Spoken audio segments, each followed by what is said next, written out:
क्या सच में हमारे ग्रंथों में समय के फैलाव अर्थात टाइम डायलेशन के बारे में बताया गया है, या फिर हम आज के विज्ञान को पीछे की ओर जोड़ रहे हैं?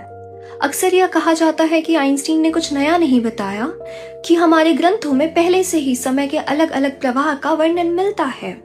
उदाहरण स्वरूप राजा कुकुदमी और रेवती की कथा। वे ब्रह्मलोक जाते हैं, कुछ समय प्रतीक्षा करने के बाद जब धरती पर लौटते हैं तब यह देखते हैं कि कई युग बीत चुके हैं। इसी प्रकार राजा मुचुकुंद की कथा है। वे सोने जाते हैं और जब जागते हैं तब यह पाते हैं कि बहुत समय बीत चुका है। यहाँ तक तो सब ठीक है, पर वास्तविक प्रश्न यह है कि क्या यही समय का फैलाव है? इन कथाओं से एक बात स्पष्ट दिखाई देती है कि समय हर जगह समान नहीं होती। अलग अलग लोगों में समय की गति भिन्न हो सकती है, पर आधुनिक विज्ञान इससे एक कदम आगे बढ़ता है। आइंस्टीन ने केवल यह नहीं कहा कि ऐसा होता है, उन्होंने यह भी बताया कि ऐसा क्यों और कैसे होता है।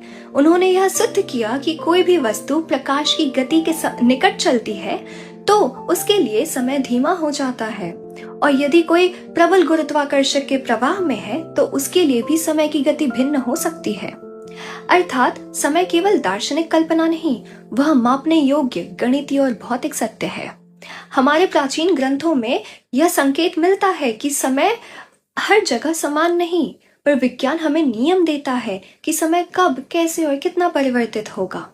अतः यह कहा जा सकता है कि हमारे ग्रंथों में समय के असमानता की झलक मिलती है, किंतु समय के फैलाव को एक सिद्धांत के रूप में स्थापित करना, जहां कारण, गणित और प्रमाण उपस्थित है, यही योगदान आइंस्टीन का था।